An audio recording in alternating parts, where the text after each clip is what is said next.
राधे राधे। मेरा नाम है निकिता शर्मा और आप सभी का बहुत बहुत स्वागत है इस चैनल पर। जब भी हम भगवान श्री कृष्ण का नाम लेते हैं तो राधा रानी को याद ना किया जाए, ऐसा हो ही नहीं सकता। भगवान तो स्वयं ही कहते हैं कि अगर तुम सच्ची श्रद्धा और प्रेम से भी मुझे पुकारते हो तो सकता है कि मुझे आने में थोड़ा विलंब हो जाए, लेकिन अगर तुम उसी प्रेम से मेरी राधा रानी को पुकारते हो तो ऐसा हो ही नहीं सकता कि मैं ना आऊं, मुझे आना ही होगा। वो कहते हैं ना, राधे राधे जपो चले आएंगे बिहारी। हम सभी लोग ये तो जानते ही हैं कि श्री कृष्ण और देवी रुक्मिणी का विवाह हुआ था। देवी रुक्मिणी ने श्री कृष्ण से प्रेम किया और उनसे विवाह भी संपन्न हुआ, लेकिन राधे श्याम का संबंध वैवाहिक तो नहीं परंतु आध्यात्मिक था, है ना? नहीं, हमारे प्यारे राधा श्याम का भी विवाह हुआ था जो स्वयं ब्रह्मा जी ने कराया था। बहुत से लोग इस बारे में नहीं जानते। इस सुंदर वृत्तांत की व्याख्या गर्ग संहिता के एक खंड गोलोक के 16वें अध्याय में की गई है। चलिए आज जानते हैं कब और कैसे हुआ था श्री कृष्ण और राधा रानी का प्रेम विवाह। गर्ग संहिता के गोलोक खंड के 16वें अध्याय में बताया गया है कि नारद जी कहते हैं, राजन, एक दिन नंद जी अपने नंद को अंक में लेकर लाड़ लड़ाते और गौएं चराते हुए बहुत दूर निकल गए। धीरे धीरे भांडीर वन जा पहुँचे, जो कालिंदी नीरक स्पर्श करके बहने वाले तीरवर्ती शीतल समीर के झोंकों से कंपित हो उठा था। थोड़ी ही देर में श्री कृष्ण इच्छा से वायु का वेग बहुत प्रखर हो उठा। आकाश मेघों की घटा से आच्छादित हो गया। तमाल और कदम्ब वृक्षों के पल्लव टूट टूट कर गिरने, उड़ने और अत्यंत भय का उत्पादन करने लगे। उस समय महान अंधकार छा गया। नंद नंदन रोने लगे। वे पिता की गोद में बहुत भयभीत दिखाई देने लगे। नंद को भी भय हो गया। वे शिशु को गोद में लेकर परमेश्वर श्री हरि की शरण में गए। उसी क्षण करोड़ों सूर्यों के समूह की सी दिव्य दीप्ति उदित हुई, जो संपूर्ण दिशाओं में व्याप्त थी। वह क्रमशः निकट आती सी जान पड़ी। उस दीप्ति राशि के भीतर 9 नंदों के राजा ने वृषभानु नंदिनी श्री राधिका को देखा। वे करोड़ों चंद्र मंडलों की कांति धारण किए हुई थी। उनके श्री अंगों पर आदिवर्ण नील रंग के सुंदर वस्त्र शोभा पा रहे थे। चरण प्रांत में मंजीरों की धीर ध्वनि से युक्त नुपुरों का अत्यंत मधुर शब्द हो रहा था।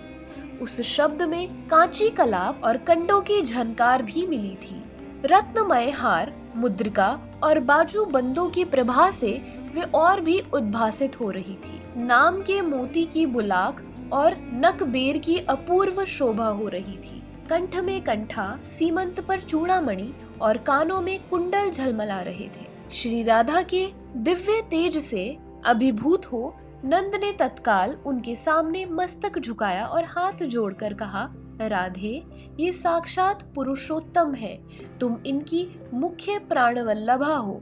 यह गुप्त रहस्य मैं गर्ग जी के मुख से सुनकर जानता हूँ। राधे, अपने प्राणनाथ को मेरे अंग से ले लो। ये बादलों की गर्जना से डर गए हैं। इन्होंने प्रकृति के गुणों को स्वीकार किया है, इसीलिए इनके विषय में इस प्रकार भयभीत होने की बात कही गई है।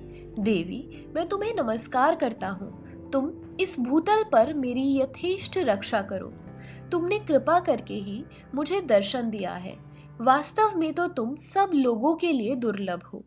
श्री राधे ने कहा, नंद जी, तुम ठीक कहते हो। मेरा दर्शन दुर्लभ ही है। आज तुम्हारे भक्ति भाव से प्रसन्न होकर ही मैंने तुम्हें दर्शन दिया है। श्री नंद बोले, देवी, यदि वास्तव में तुम मुझ पर प्रसन्न हो तो तुम दोनों प्रिय प्रियतम के चरणार विंदों में मेरी सुदृढ़ भक्ति बनी रहे। साथ ही तुम्हारी भक्ति से भरपूर साधु संतों का संग मुझे सदा मिलता रहे। प्रत्येक युग में उन संत महात्माओं के चरणों में मेरा प्रेम बना रहे। श्री नारद जी कहते हैं, राजन, जब तथास्तु कहकर श्री राधे ने नंद जी की गोद से अपने प्राणनाथ को दोनों हाथों में ले लिया, फिर जब नंद राय जी उन्हें प्रणाम करके वहां से चले गए, तब श्री राधिका जी भांडीर वन में गई। पहले गोलोक धाम से जो पृथ्वी देवी इस भूतल पर उतरी थी, वे उस समय अपना दिव्य रूप धारण करके प्रकट हुई। उत्तम धाम में जिस तरह पद्म राग मणि से जटित सुवर्णमयी भूमि शोभा पाती है, उसी तरह इस भूतल पर भी वृज मंडल उस दिव्य भूमि का तत्क्षण अपने संपूर्ण रूप से आविर्भाव हो गया। वृंदावन काम पूरक दिव्य वृक्षों के साथ अपना दिव्य रूप धारण करके शोभा पाने लगा। कली नंदिनी यमुना भी तट पर सुवर्ण निर्मित प्रसादों तथा सुंदर रत्नमय सोपानों में संपन्न हो गई। गोवर्धन पर्वत स्त्रियों की शीलाओं के परिपूर्ण हो गया। उनमें स्वर्णमय शिखर सब ओर से उद्भासित होने लगे।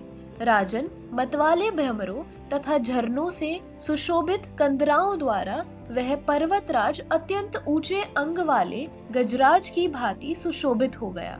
उस समय वृंदावन के निकुंज ने भी अपना दिव्य रूप प्रकट किया। उसमें सभा भवन, प्रांगण तथा दिव्य मंडप शोभा पाने लगे। वसंत ऋतु की सारी मधुरिमा वहां अभिव्यक्त हो गई। मधुपो, मयूरों, कपोतों तथा कोकिलाओं के करलव सुनाई देने लगे। निकुंजवर्ती दिव्य मंडपों के शिखर सुवर्ण रत्नादि से खचित कलशों से अलंकृत थे। सब ओर फहराती हुई पताकाएं उनकी शोभा बढ़ाती थी। वहां एक सुंदर सरोवर प्रकट हुआ, जहां सुवर्णमय सुंदर सरोज खिले हुए थे और उन सरोजों पर बैठी हुई माधुपावलियां उनके मधुर मकरंद का पान कर रही थी। दिव्य धाम की शोभा का अवतरण होते ही साक्षात पुरुषोत्तमोत्तम घनश्याम भगवान श्री कृष्ण किशोरावस्था के अनुरूप दिव्य देह धारण करके श्री राधा के सम्मुख खड़े हो गए। उनके श्री अंगों पर पीतांबर शोभा पा रहा था। कौस्तुभ मणि से विभूषित हो हाथ में वंशी धारण किए वे नंदनंदन राशि राशि मनमथों यानी काम देवों को मोहित करने लगे। उन्होंने हंसते हुए प्रियतमा का हाथ अपने हाथ में थाम लिया और उनके साथ विवाह मंडप पर प्रविष्ट हुए। उस मंडप में विवाह की सब सामग्री संग्रह करके रखी हुई थी। मेखला, कुशा, सप्त मृत्तिका और जल से भरे कलश आदि उस मंडप की शोभा बढ़ा रहे थे। वहीं एक श्रेष्ठ सिंहासन प्रकट हुआ, जिस पर वे दोनों प्रिया प्रियतम एक दूसरे से सटकर विराजित हो गए और अपनी दिव्य शोभा का प्रसार करने लगे। वे दोनों एक दूसरे से मीठी मीठी बातें करते हुए मेघ और विद्युत की भांति अपनी प्रभा से उद्दीप्त हो रहे थे। उसी समय देवताओं में श्रेष्ठ विधाता भगवान ब्रह्मा आकाश से उतरकर परमात्मा श्री कृष्ण के सम्मुख आए और उन दोनों के चरणों में प्रणाम करके हाथ जोड़ कमनीय वाणी द्वारा चारों मुखों से मनोहर स्तुति करने लगे। श्री ब्रह्मा जी बोले, प्रभु आप सबके आदि कारण हैं, किंतु आपका कोई आदि अंत नहीं है। आप समस्त पुरुषोत्तमों में उत्तम हैं। अपने भक्तों पर सदा वात्सल्य भाव रखने वाले और श्री कृष्ण नाम से विख्यात हैं। अगणित ब्रह्मांडों के पालक पति हैं। ऐसे आप परात्पर प्रभु राधा प्राण वल्लभ श्री कृष्ण चंद्र की मैं शरण लेता हूँ। आप गोलोक धाम में अधिनाथ हैं और आपकी लीलाओं का कहीं अंत नहीं है। आपके साथ ये लीलावती श्री राधा अपने लोक यानी नित्य धाम में ललित लीलाएं करती रहती हैं। जब आप ही वैकुंठ नाथ के रूप में विराजमान होते हैं, तब ये वृषभान नंदिनी ही लक्ष्मी रूप में आपके साथ सुशोभित होती हैं। जब आप श्री रामचंद्र के रूप में भूतल पर अवतीर्ण होते हैं, तब ये जनक नंदिनी सीता के रूप में आपका सेवन करती हैं। आप श्री विष्णु हैं और ये कमल वनवासिनी कमला है। जब आप यज्ञ पुरुष का अवतार धारण करते हैं, तो ये श्री जी आपके साथ दक्षिणा रूप में निवास करती हैं।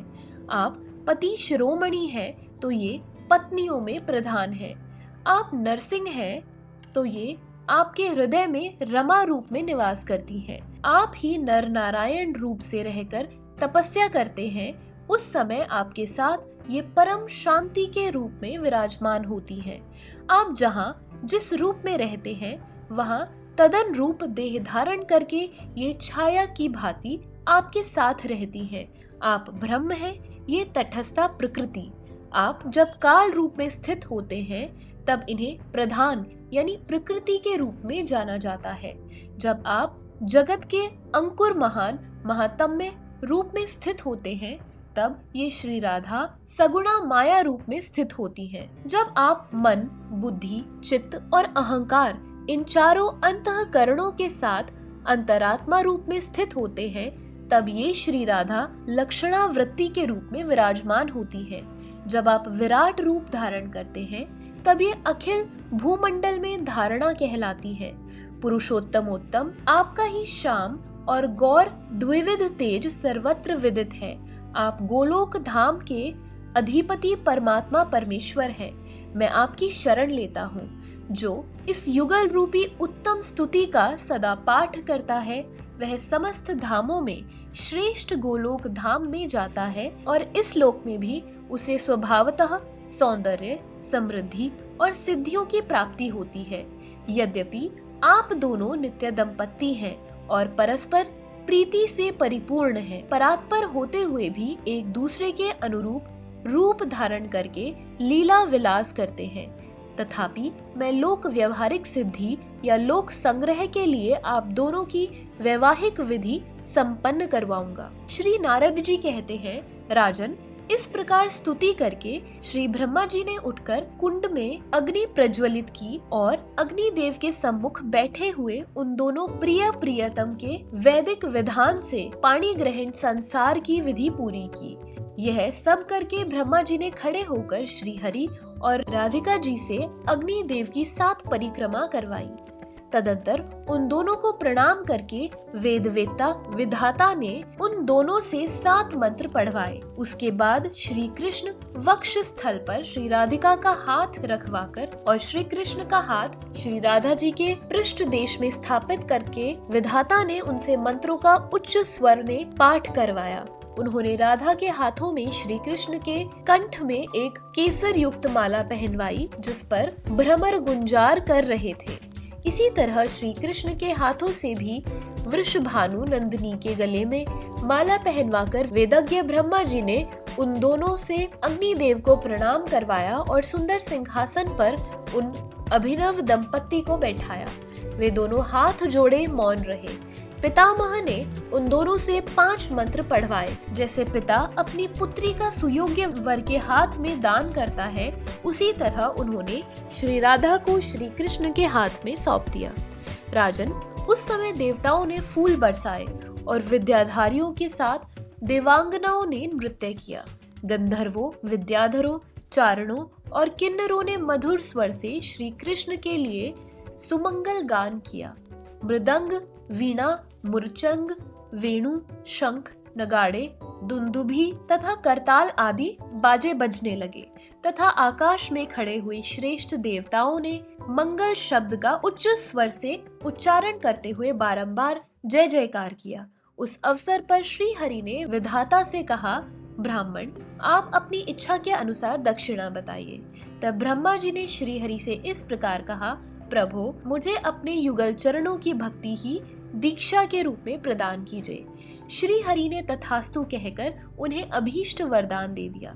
तब ब्रह्मा जी ने श्री राधिका के मंगलमय युगल चरणार विंदों को दोनों हाथों और मस्तक से बारंबार प्रणाम करके अपने धाम को प्रस्थान किया। उस समय प्रणाम करके जाते हुए ब्रह्मा जी के मन में अत्यंत हर्षोल्लास छा रहा था। तदंतर निकुंज भवन में प्रियतमा द्वारा अर्पित दिव्य मनोरम चतुर्विध अन्न परमात्मा श्री हरि ने हंसते हंसते ग्रहण किया और श्री राधा ने श्री कृष्ण के हाथ से चतुर्विध अन्न ग्रहण करके उनकी दी हुई 5 सुपारी भी खाई। उसके बाद श्री हरि अपने हाथ से प्रिय का हाथ पकड़कर कुंज की ओर चले। वे दोनों मधुर आलाप करते हुए तथा वृंदावन, यमुना तथा वन की लताओं को देखते हुए आगे बढ़ने लगे। सुंदर लता कुंजों और निकुंजों में हंसते और छिपते हुए श्री कृष्ण को शाखा की ओट में देखकर पीछे से आती हुई श्री राधा ने उनके पीतांबर का छोर पकड़ लिया। फिर श्री राधा भी माधव के कमलोपम हाथों से छूटकर भागी और युगल चरणों के नुपुरों की झनकार प्रकट करती हुई यमुना निकुंज में छिप गई। जब श्री हरि से एक हाथ की दूरी पर रह गई, तब पुनः उठकर भाग चली। जैसे तमाल सुनहरी लताओं और मेघ चपला से सुशोभित होता है, तथा जैसे नीलम का महान पर्वत स्वर्णांकित कसौटी से शोभा पाता है, उसी प्रकार रमणी श्री राधा से नंद नंदन श्री कृष्ण सुशोभित हो रहे हैं। रास रंग स्थली के निर्जन प्रदेश में पहुंचकर श्री हरि ने श्री राधा के साथ रास का रस लेते हुए लीला रमण किया। भ्रमरों और मयूरों के कल कूजन से मुखरित लताओं वाले वृंदावन में वे दूसरे कामदेव की भांति विचर रहे थे। परमात्मा श्री कृष्ण हरि ने जहाँ मत वाले भ्रमर गुंजारव करते थे, बहुत से झरने तथा सरोवर जिनकी शोभा बढ़ाते थे और जिनमें दीप्तिमती लता वल्लरियां प्रकाश फैलाती थी, गोवर्धन की उन कंदराओं में श्री राधा के साथ नृत्य किया। तत्पश्चात श्री कृष्ण ने यमुना में प्रवेश करके वृषभानु नंदिनी के साथ विहार किया। वे यमुना जल में खिले हुए लक्षदल कमल को राधा के हाथ से छीनकर भाग चले। तब श्री राधे ने भी हंसते हंसते उनका पीछा किया और उनका पीतांबर, वंशी तथा बेंत की छड़ी अपने अधिकार में कर ली। श्री हरि कहने लगे, मेरी बांसुरी दे दो। तब राधा ने उत्तर दिया, मेरे कमल लौटा दो। तब देवेश्वर श्री कृष्ण ने उन्हें कमल दे दिया। फिर राधा ने भी पीतांबर, वंशी और बेत श्री हरि के हाथ में लौटा दी। इसके बाद फिर यमुना के किनारे उनकी मनोहर लीलाएं होने लगी। तदंतर भांडीर वन जाकर व्रज रोप रत्न श्री नंद नंदन ने अपने हाथ से प्रिया का मनोहर श्रृंगार किया। उनके मुख पर पत्र रचना की, दोनों पैरों में महावर लगाया, नेत्रों में काजल की पतली रेखा खींच दी तथा उत्तमोत्तम रत्नों और फूलों से भी उनका श्रृंगार किया। इसके बाद जब श्री राधा श्री हरि को श्रृंगार धारण कराने के लिए उद्यत हुई, उसी समय श्री कृष्ण अपने किशोर रूप को त्याग कर छोटे से बालक बन गए। नंद ने जिस शिशु को जिस रूप में राधा के हाथ में दिया था, उसी रूप में वे धरती पर लौटे और भय से रोने लगे। श्री हरि को इस रूप में देखकर श्री राधिका भी तत्काल विलाप करने लगी और बोली, हरे मुझ पर माया क्यों फैलाते हो। इस प्रकार विषादग्रस्त होकर रोती हुई श्री राधा से सहसा आकाशवाणी ने कहा, राधे इस समय सोच ना करो, तुम्हारा मनोरथ कुछ काल के पश्चात पूर्ण होगा। यह सुनकर श्री राधा शिशु रूपधारी श्री कृष्ण को लेकर तुरंत व्रजराज की धर्म पत्नी यशोदा के घर गई और उनके हाथ में बालक को देकर बोली, आपके पतिदेव ने मार्ग में इस बालक को मुझे दे दिया था। उस समय नंद गृहिणी ने श्री राधा से कहा, वृषभानु नंदिनी राधे, तुम धन्य हो, क्योंकि तुमने इस समय जबकि आकाश मेघों की घटा से आच्छन्न है, वन के भीतर भयभीत हुए मेरे नन्हे से लाला की पूर्णतया रक्षा की है। यूं कहकर नंदरानी ने श्री राधा का भलीभांति सत्कार किया और उनके सद्गुणों की प्रशंसा की। इससे वृषभानु नंदिनी श्री राधा को बड़ी प्रसन्नता हुई। वे यशोदा जी की आज्ञा ले धीरे धीरे अपने घर चली गई। राजन, इस प्रकार श्री राधा के विवाह की परम मंगलमयी गुप्त कथा यहाँ वर्णन की गई है। तो इस प्रकार हुआ हमारी राधिका रानी और श्री कृष्ण का विवाह। अगर आपके लिए भी यह एक नई जानकारी थी तो यह वीडियो आप अपने मित्रगण और परिवारजनों के साथ जरूर शेयर करें, ताकि उन्हें भी पता चले कि किस प्रकार श्री राधा और श्री कृष्ण का विवाह हुआ था। तो चलिए मिलते हैं फिर एक ऐसी ही मनमोहन कथा के साथ एक नई वीडियो में।